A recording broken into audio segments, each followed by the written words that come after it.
If you have ever looked at a crypto token priced at 1 cent and thought, what if this becomes the next Bitcoin? You are not alone. Almost every crypto beginner has had that thought, and sometimes that thought can make you a lot of money. But many times it can lead you straight into a disaster, because in crypto, sometimes a token that looks dirt cheap is actually a terrible investment. And sometimes a token that looks expensive can still be a smart buy. So if you are only looking at the price, you could be making a huge mistake. So how do you tell the difference? How do you know whether a token is built to grow or built to crash? The answer lies in one of the most important concepts in crypto, tokenomics. And once you understand it, you will never look at a token price the same way again. By the end of this video, you will know exactly what tokenomics is, why it matters, how it quietly determines whether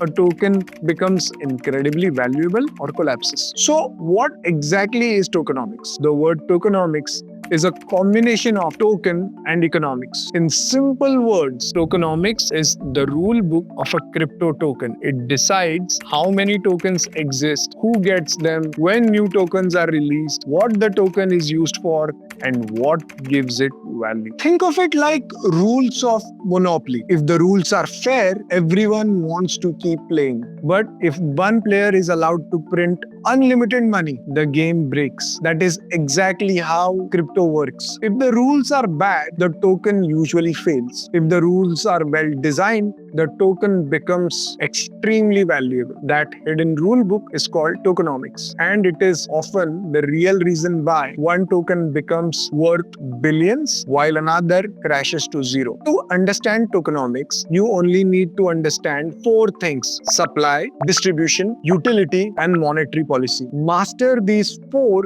and you can understand almost any token. Let's start with supply. Supply answers one question: how many tokens exist and how many will exist in the future? Imagine I create 100 concert tickets. Today, I release only 10. Because they are scarce, people may be willing to pay a higher price. But tomorrow, if I release the remaining 90, the scarcity disappears. And unless demand grows, the price will likely fall. Crypto tokens work exactly the same way. Some tokens have a fixed supply. For example, Bitcoin will never have more than 21 million coins. That scarcity is one reason many people call it digital gold. Next is distribution. Distribution answers who owns the tokens. Imagine a project where the founders own 40%, early investors own 30%, and the public gets only 10%. Would you feel comfortable buying that token? Probably not, because a small group controls most of the supply, and if they sell, the price can fall quickly. That is why smart investors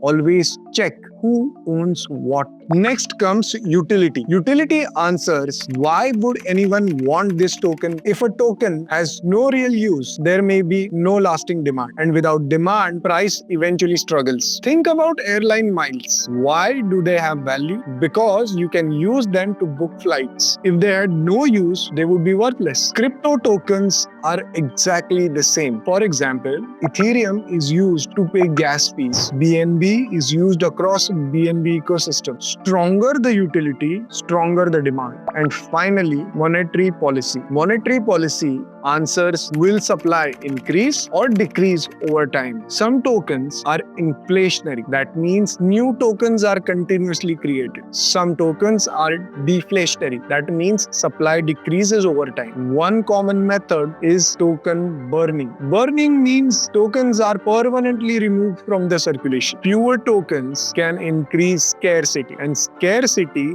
can support value. Now, there is one concept that catches many beginners by surprise: token unlocks. When a project launches, many tokens are locked. They may belong to the team, early investors, or advisors. Over time, those tokens are released. This is called vesting. And when large amounts of tokens are unlocked, some holders may sell. That sudden increase in supply can push the prices lower. Now let's talk about one of the biggest mistakes beginners make. They see a token priced at 10 cents and think this is cheap, but price alone means almost nothing. What matters is the market cap. Market cap equals price multiplied by circulating supply. This tells you the total value of the tokens currently in circulation. There is also another important metric called FDV, fully diluted valuation. FDV answers one simple question: what would this project be worth if every token that will ever exist were already in the market today? FDV equal to price into maximum supply. If FDV is much larger than the market cap, it means a lot of future supply is still coming, and that means your share of pie could get diluted. So what does good tokenomics look like? Good tokenomics has real utility, balanced distribution, reasonable supply, transparent unlocks, and sustainable incentives. Bad tokenomics has no real utility, huge insider allocations, aggressive unlocks, and endless inflation. And that is why tokenomics matters. A token's price is what you see. Tokenomics tells you whether that price can rise, stay stable, or collapse. It is the hidden rule book behind every crypto token. So the next time you discover a new token, don't ask what is the price. Ask how do the rules work, because in crypto, the rules often determine everything. If you want to understand Web3 and crypto in simple, practical language, subscribe to the channel, and I will see you in the next one.